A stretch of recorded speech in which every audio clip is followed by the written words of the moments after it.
Shalom, selamat pagi saudara terkasih di dalam Tuhan Yesus. Pada pagi hari ini kita sama-sama akan mendengarkan kebenaran firman Tuhan.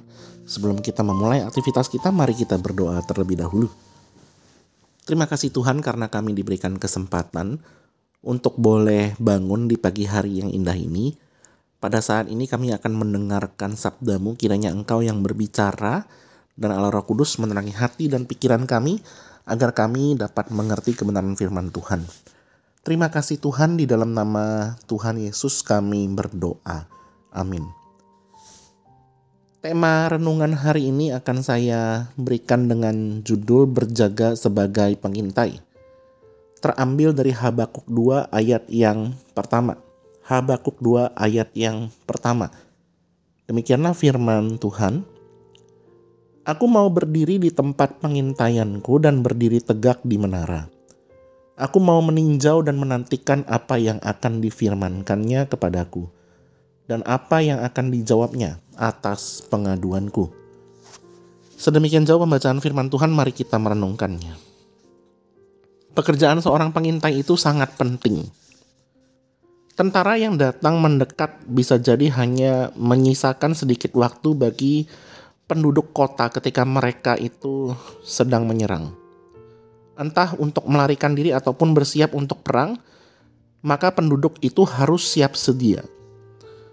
Nah, hidup itu setiap orang bergantung pada pengintai yang berjaga-jaga di kota saat dia menatap cakrawala untuk melihat adanya tanda-tanda awal ancaman yang datang mendekat. Kalau seandainya pengintai kota itu, penjaga-penjaga kota itu ketiduran, maka mereka itu kemungkinan kota itu akan langsung diserang dan penduduknya itu pasti akan binasa.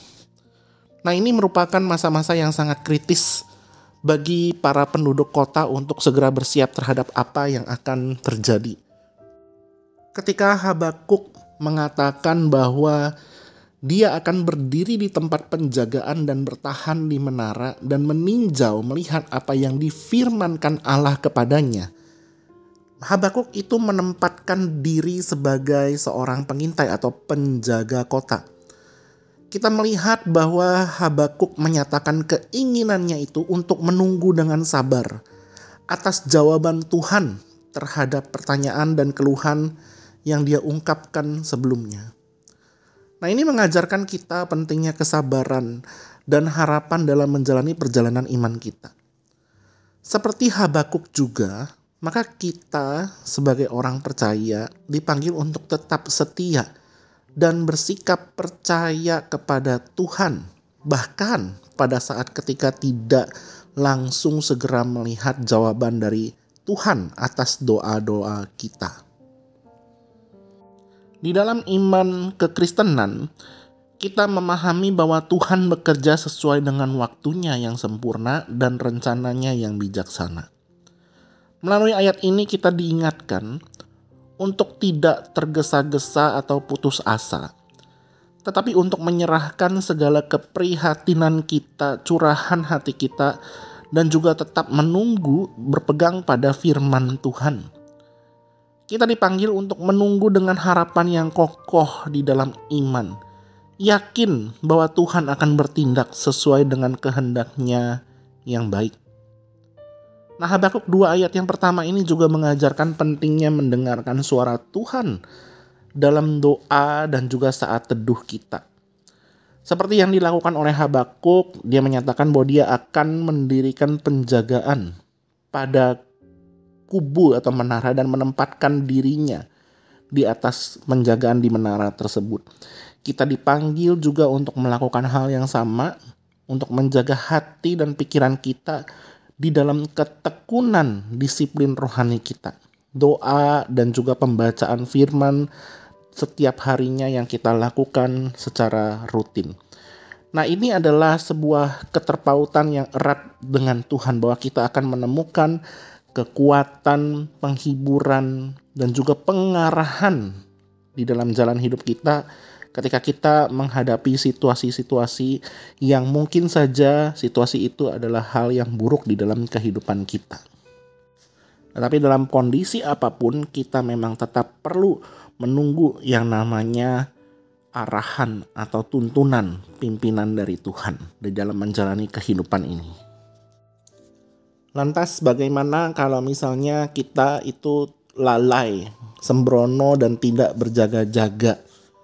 Sama seperti kata Habakuk, dia akan berdiri di tempat penjagaannya, mengintai, berjaga-jaga melihat apakah kota itu akan diserang oleh musuh atau tidak. Ya jelas saja kalau seorang pengintai lalai untuk memperhatikan tugasnya. Misalnya ketika malam pertama dia melihat, di hari pertama dia bertugas, oh aman-aman saja, tidak ada masalah apa-apa.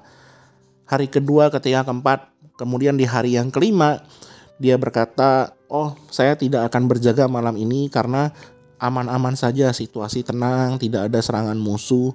Maka ketika dia melalaikan tugasnya, dan ketika musuh itu datang, maka tidak heran seluruh kota akan dibantai habis, tidak tersisa satupun. Jika kita lalai terhadap pesan Tuhan, kita sembrono, tidak berjaga-jaga, orang-orang di sekitar kita dan juga kita sendiri mungkin tidak memperoleh kekuatan janji-janji Tuhan yang menguatkan kita dan kita menjadi lemah.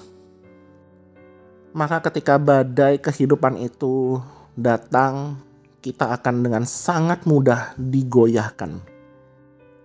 Kita akan dengan sangat mudah dikalahkan oleh keadaan dunia ini. Maka dari itu berusahalah untuk peka terhadap firman yang datang dari Tuhan kepada kita. Karena ketekunan kita akan membawa manfaat bagi kita dan bagi mereka yang ada di sekitar kita jika kita memperhatikan peringatan Tuhan dan mengikuti perintah-perintahnya. Kita harus belajar untuk berjaga-jaga sebagai seorang pengintai yang selalu menunggu datangnya firman Tuhan. Mari kita berdoa. Tuhan, terima kasih karena kami diingatkan bahwa kami bukan saja menunggu firman-Mu dengan penuh kerinduan, tetapi kami perlu melakukannya dengan disiplin setiap hari dan perlu menunggu firman Tuhan itu dengan ketekunan hati kami. Kiranya Allah Roh Kudus menolong kami supaya kami dapat melakukan firman-Mu ini dan kami boleh dapat membagikannya dan juga menghidupi firman-Mu di dalam kehidupan kami. Terima kasih Tuhan, pimpinlah kami juga di dalam sepanjang kehidupan kami agar kami boleh dapat hidup di dalam jalan Tuhan dan memuliakan nama Tuhan. Di dalam nama Tuhan Yesus kami berdoa. Amin.